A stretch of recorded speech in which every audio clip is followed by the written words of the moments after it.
भाग कर खबर, बेखौफ जुबान, बेबाक अंदाज।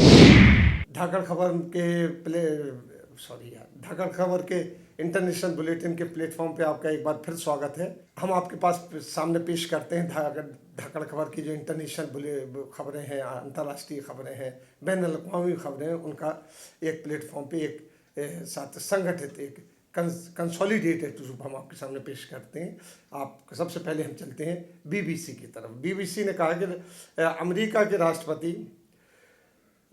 डोनाल्ड ट्रंप ने ईरान की रेवोल्यूशनरी गार्ड कॉर्प को विदेशी आतंकवादी संगठन घोषित कर दिया है। बहुत बड़ी खबर है, क्योंकि ये पहली बार हुआ है जब अमेरिका ने किसी देश की सेना को आतंकवादी संगठन करार दिया। यानी जो ईरान की पूरी फौज है उसको उन्होंने आतंकवादी संगठन कर दिया,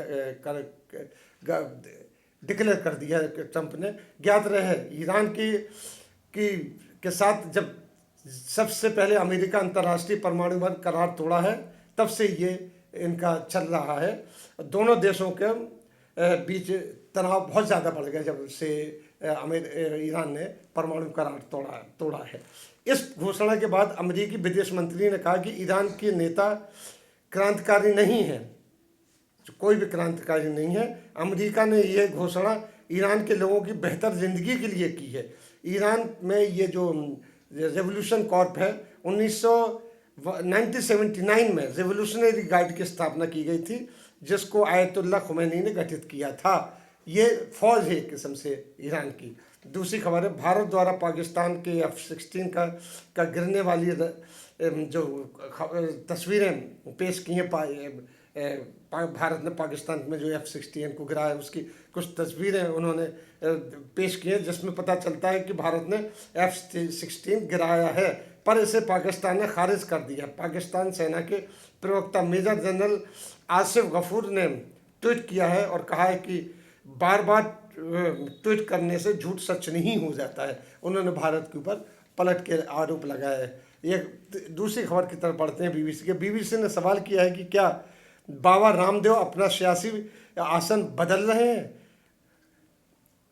वो बाबा रामदेव जिन्होंने 30 मार्च 2073 को जयपुर में के एक संवाददाता सम्मेलन में नरेंद्र मोदी को देश का प्रधानमंत्री के रूप में पेश किया था, वो अब क्या आसन बदल रहे हैं, अब वो कुछ दूसरी पार्टी की तरफ जा रहे हैं। इस बार जब बीबीसी संवाददाता उनसे चल रहे जो हालिया 219 के चुनाव की बात करने पहुंचा, तो बाबा रामदेव ने उससे कहा कि अभी राजनीतिक स्थिति बेहद कठिन है, हम नहीं कह सकते कि अगला प्रधानमंत्री कौन होगा। यानी उन्होंने ये नकार दिया कि प्रधानमंत्री मोदी होंगे।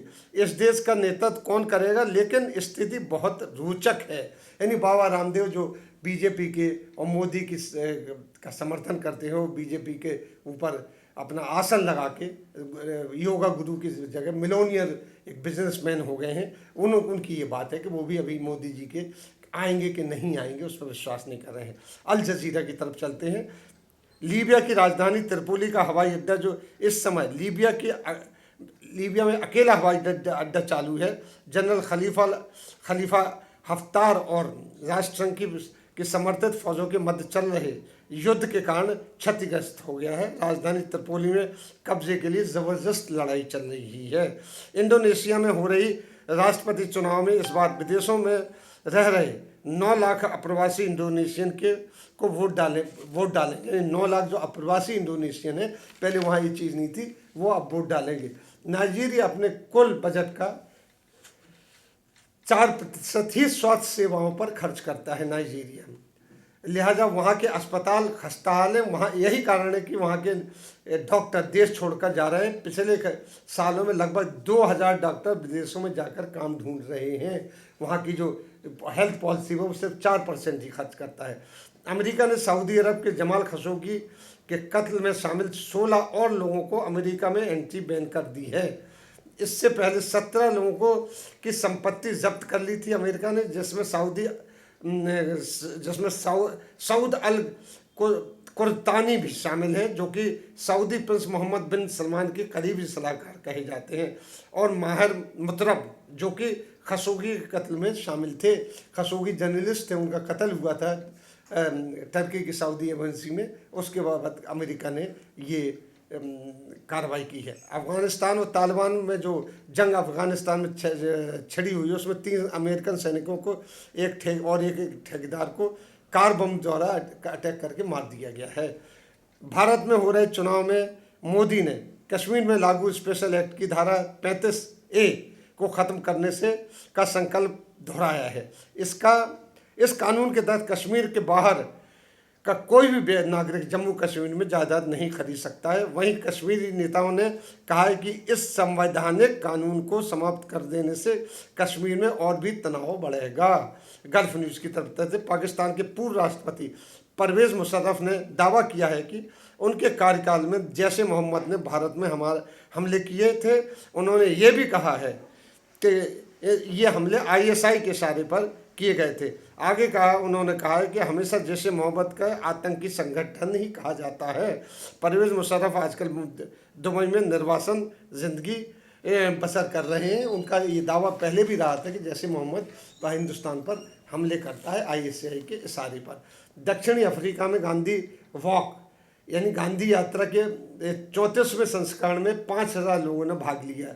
ये गांधी बाग जो जॉनसनबर्ग से 30 किलोमीटर स्थित गांधी हाल के लिए चंदा उगाने के लिए आयोजित की जाती है। जुटाई राशि निःशुल्क स्वास्थ्य सेवाओं, अनाथों और बुजुर्गों की देखभाल के लिए खर्च की जाती है। मोदी सरकार ग्रामीण इलाकों में 1 करोड़ घर बनवाने का अपने लक्ष्य को चूक सकती है। ये गल्फ न्यूज़ की बात है, क्योंकि सरकारी आंकड़ों के अनुसार केवल 75 लाख घरों का ही निर्माण अभी पूरा हुआ है 2019 तक।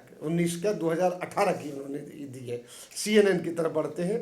जापान के 4 में से प्रत्येक एक युवा सेक्स के प्रति रुचि नहीं रखता है। जापान की बात यह है। टोक्यो यूनिवर्सिटी में द्वारा जारी एक रिपोर्ट के अनुसार ये कहा गया कि जापानी महिलाओं में जहाँ सेक्स की प्रति रुचि बढ़ रही है, वहीं पुरुषों में सेक्स से दूरी बढ़ती जा रही है।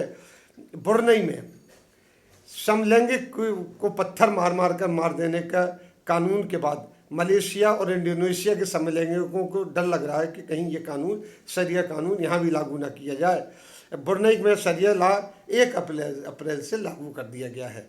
अमेरिका की गगनचुंबी अट्टालिकाओं के कारण 6000 मिलियन पक्षी प्रतिवर्ष मरते हैं। इस तरह वहाँ पक्षियों की तादाद कम होती चली जा रही है।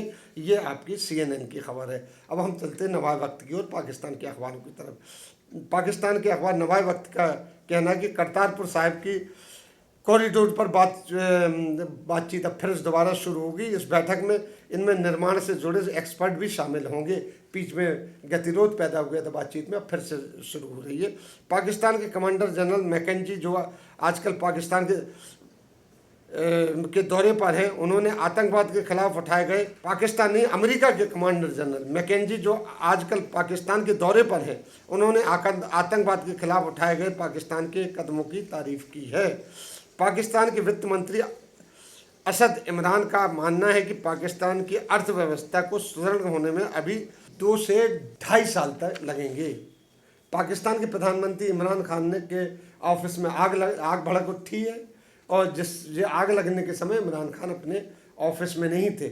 आग पर जल्दी ही काबू पा लिया गया है। जंग अखबार की तरफ से जंग में जुल्फकार अली भुट्टो पाकिस्तान के पूर्व प्रधानमंत्री की पोती फातिमा भुट्टो को अब राजनीति में लोग बाग ला रहे हैं। इसके पहले जुल्फकार अली की बेटी बेनज़ीर भुट्टो का ख़ानदान का उनका बेटा और उनके पति पाकिस्तान की मुस्लिम लीग में पाकिस्तान पीपल्स पार्टी में एक्टिव थे। अब उनके पोते को भी ला रहे हैं। अभी PPP की पूरी सत्ता बेनज़ीर भुट्टो के ख़ानदान के पास है, जबकि अब वहाँ के लोग भुट्टो के पुत्रों को ख़ानदान का आगे ला रहे हैं। भुट्टो के पुत्रों के ख़ानदान को, मतलब उनके ख़ानदान को, उनके बेटों के ख़ानदान को आगे ला रहे हैं। इसी के साथ अब हम इंटरनेशनल बुलेटिन ख़त्म करते हैं। कल फिर मुलाकात होगी, तब तक के लिए आज्ञा दीजिए।